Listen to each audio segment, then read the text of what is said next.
Online judicial point में आप सभी का स्वागत है। आज हम सेशन न्यायालय के बारे में समझेंगे। भारत में न्यायपालिका को दो वर्गों में बांटा गया है, उच्चतर न्यायालय, अधीनस्थ न्यायालय।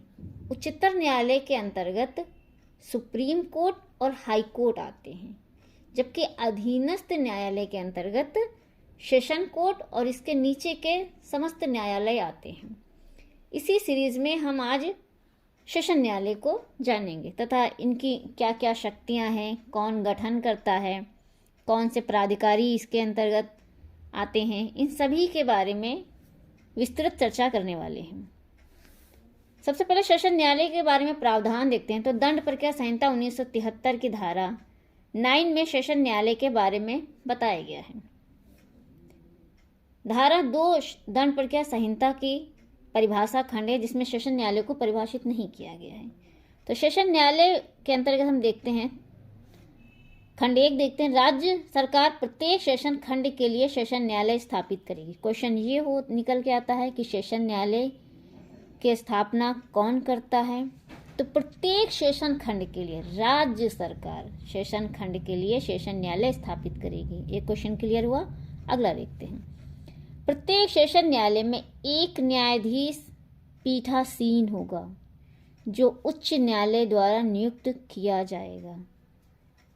एक और क्वेश्चन निकल के आया, अभी हाल ही में एग्जाम में पूछा गया था कि सेशन न्यायालय में जो पीठासीन न्यायाधीश होता है, इसकी नियुक्ति कौन करता है। तो इसकी नियुक्ति उच्च न्यायालय द्वारा की जाती है।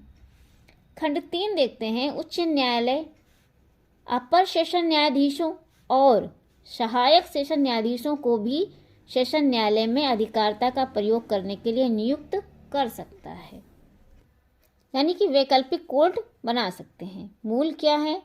सेशन न्यायाधीश और सहायक सेशन न्यायाधीशों को भी सेशन न्यायालय में अधिकारिता का प्रयोग करने के लिए नियुक्त किया जा सकता है।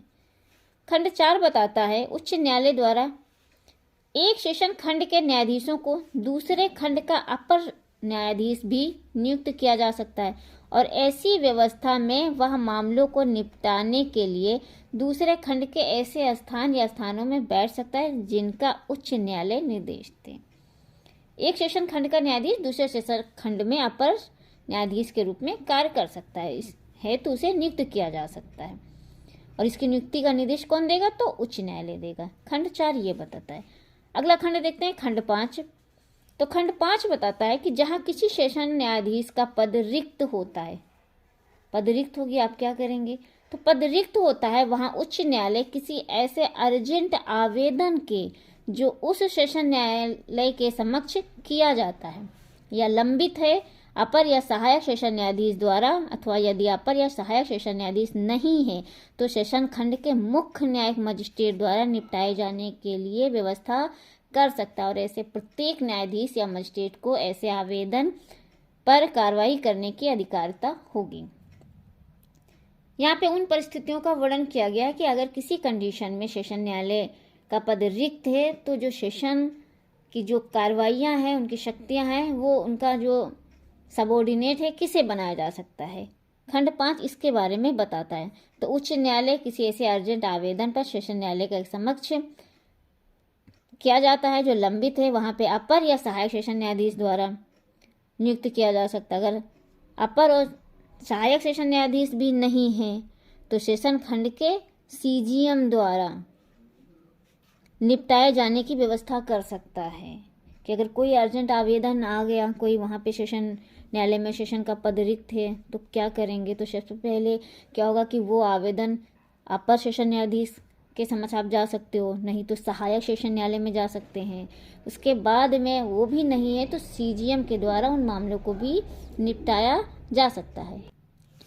खंड 6 देखते हैं। तो खंड 6 कहता है सेशन न्यायालय सामान्यतः अपनी बैठक, यहाँ पे बैठक के बारे में बताया गया है कि सेशन न्यायालय सामान्यतः अपनी बैठक ऐसे स्थान या स्थानों पर करेगा जो उच्च न्यायालय अधिसूचना द्वारा विनिर्दिष्ट करे।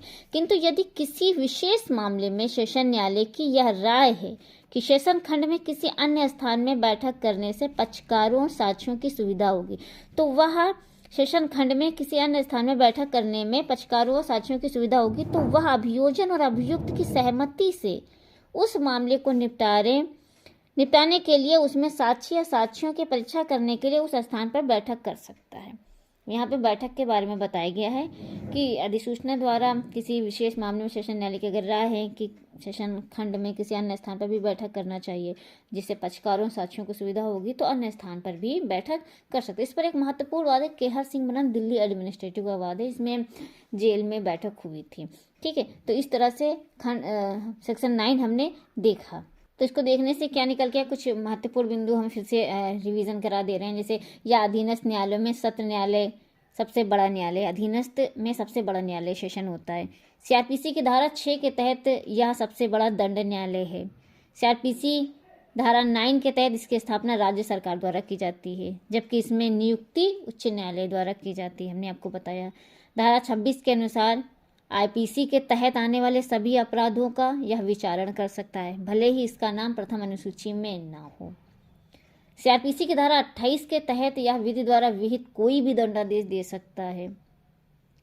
अब इसकी दंड देने की शक्ति में हम देखते हैं तो धारा 28 दंडादेश जो उच्च न्यायालय सेशन न्यायाधीश दे सकते हैं उसके बारे में बताता है। इसमें बताया गया कि सेशन न्यायाधीश या अपर सेशन न्यायाधीश, ध्यान दीजिएगा, सेशन और अपर सेशन न्यायाधीश की जो शक्तियां होती हैं वो समान होती हैं।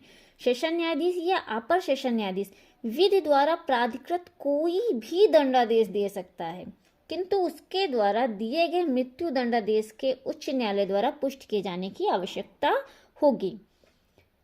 कहने का तात्पर्य यह है कि विधि में जो दंड प्राधिकृत किया गया उसमें कोई भी दंड देने की शक्ति सेशन और अपर सेशन न्यायाधीश को होती है, परंतु अगर वह मृत्यु दंडादेश दे रहा है तो वहां पे एक कंडीशन होती है कि मृत्यु दंडादेश देने के बाद उस दंडादेश को उच्च न्यायालय द्वारा पुष्ट किया जाना आवश्यक होता है। और यह पुष्टि धारा 366 सीआरपीसी अध्याय 28 में, जो कि 367 से 368, 369, 370, 371 इन सब में इसके बारे में प्रावधान किया गया है। चैप्टर 28 में पुष्टि के बारे में बताया, वहां पे पुष्ट किया जाना आवश्यक होता है, ये इसमें बताया गया है। आगे देखते हैं, अगर सहायक सेशन न्यायाधीश की हम पावर देखते हैं तो सहायक सेशन न्यायाधीश मृत्यु या आजीवन कारावास या 10 वर्ष से अधिक की अवधि के लिए कारावास के दंडादेश के सिवाय कोई ऐसा दंडादेश दे सकता है जो विधि द्वारा प्राधिकृत है। मतलब कि सहायक सेशन न्यायाधीश 10 वर्ष से कम, 10 वर्ष से अनधिक का कारावास दे सकता है। मृत्यु दंड नहीं देगा, आजीवन कारावास नहीं देगा। 10 वर्ष से अधिक का कारावास का दंड सहायक सेशन न्यायाधीश नहीं दे सकता है। 10 वर्ष से कम का कारावास की सजा सहायक सेशन न्यायाधीश द्वारा दिया जा सकता है। ये हमने दंड देने की शक्ति देखी। अब एक पॉइंट और निकल के आ रहा है कि सत्र न्यायालय द्वारा विचारण कहाँ बताया गया है।